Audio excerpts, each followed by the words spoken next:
오늘 본문은 야곱의 아내 라헬이 하나님의 은혜로 말미암아 그토록 염원하던 아들 요셉을 낳은 것을 이야기하는 내용입니다.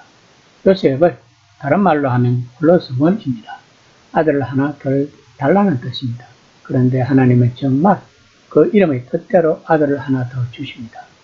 지금 하나님께서는 인간의 생각이나 행동과 상관없이 주권적으로 은혜를 주고 계십니다. 그 이유가 무엇입니까?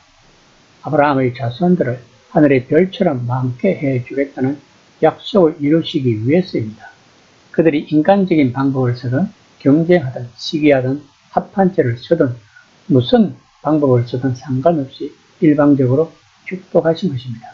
즉 모든 문제의 해결 열쇠가 하나님께만 있으니까 성도의 시련의 이면에는 그를 영적으로 성숙케 하시려는 하나님의 섭리가 있음을 보여주고자 하는 것입니다.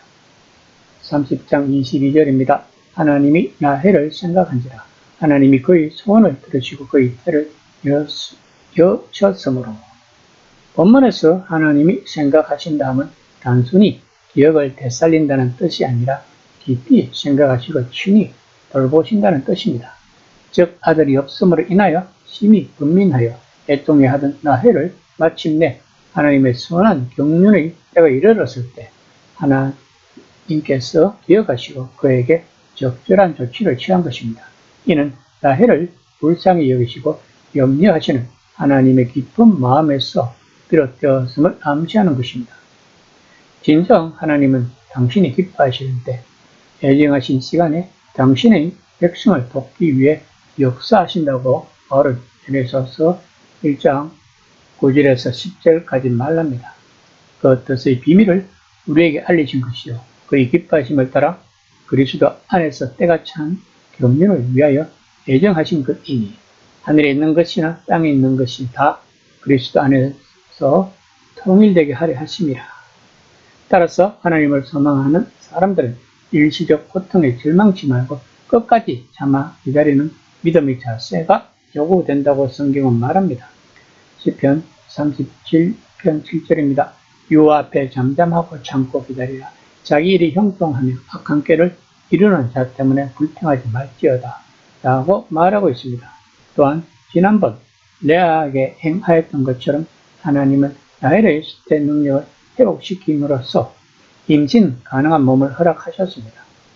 라헬은 결혼 후 긴 기다림의 시간이 있은 후 이 같은 복을 얻게 되었습니다. 이에 야고보는 인내를 온전히 이루라 이는 너희로 온전하게 구비하여 조금 더 부족함이 없게 하려 함이라고 야고보서 1장 4절에서 말하였습니다. 30장 23에서 24절입니다. 그가 임신하여 아들을 낳고 이르되 하나님이 내 부끄러움을 씻으셨다 하고 그 이름을 요셉이라 하니 여호와는 다시 다른 아들을 내게 더 하시기를 원하노라 하였더라. 본문에서 내 부끄러움을 씻으셨다에 해당하는 원어 아사프는 취하다, 파괴하다, 치워버리다 등의 뜻이 있다고 합니다. 본문에서는 특히 이 단어가 완료형으로 사용되어 그 부끄러움이 말끔하고도 완벽하게 치워졌음을 강조하고 있는 것입니다.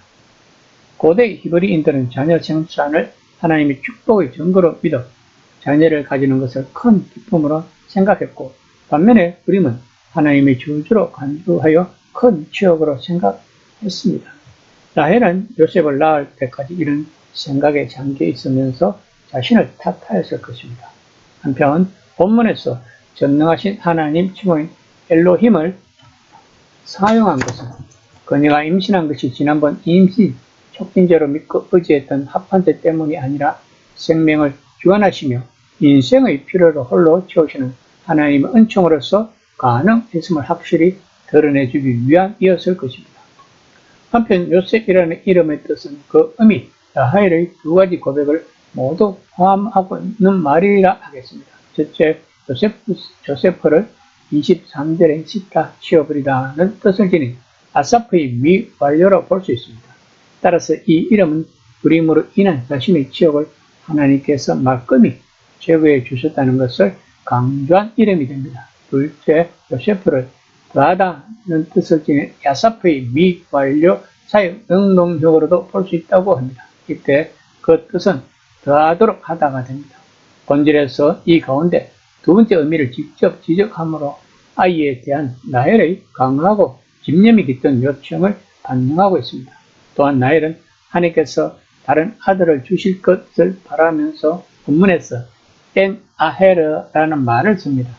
벤은 단수형으로서 한 아들을 뜻합니다. 위에 베냐민 한 명만 라헬이 더 얻게 되었던 것을 생각할 때 라헬이 여러 명의 아들을 구하지 않은 것과 무관하지 않음을 알 수 있습니다.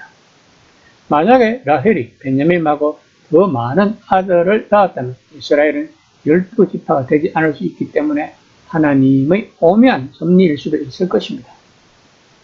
고대 사회의 여인들에게 있어서 자녀란 하나님의 축복의 선물이요 자녀들에게 부여된 하나의 기업이었다고 합니다. 따라서 여인에게 있어서 자녀의 출생은 한없는 즐거움이요 기쁨이었을 것입니다. 반면 여인이 자식이 없으면 하나님의 심판 내지 징계로 여겨졌다고 합니다. 그러한 이유로 여인이 자식이 없는 것은 사회적 수치의 대상이었던 것입니다. 라헬이 그처럼 애타게 자녀를 기다렸던 것도 바로 이러한 이유 때문이었습니다. 아마도 라헬은 자식 없이 보낸 수년 동안 참으로 엄청난 심적 고통과 함께 수치를 느꼈을 것입니다. 또한 라헬은 합한 채를 이용할 만큼 온갖 방법을 다 사용해 보았을 것입니다. 만약에 라헬이 인간적인 방법으로 자녀를 얻었다면 하나님께 영광을 돌렸을까요? 하나님은 라헬이 인간적인 방법을 내려놓을 때까지 기다렸을 것입니다. 그리고 아무리 인간적이고 세상적인 방법이 통하지 않는다고 생각할 때까지 하나님은 라헬에게 태를 열어주지 않으셨다고 볼 수 있을 것입니다. 이처럼 하나님은 자기 백성의 연단을 위하여 때로 그들을 부끄러운 가운데 두시기도 하지만 그들이 당신을 온전히 의뢰할 때 그 가운데서 건지사 영원한 수치를 당하지 않게 하신다고 성경은 말하고 있습니다. 시편 22편 4에서 5절입니다. 저희 열조가 주께 의뢰하였고 의뢰하였으므로 저희를 건지셨나이다. 저희가 주께 부르짖어 구원을 얻고 주께 의뢰하여 수치를 당치 아니하였나이다. 이 시간 나는 과연 나의 삶을 하나님께 온전히 의뢰하고 있는지 한번 생각해 보는 시간이 되었으면 합니다.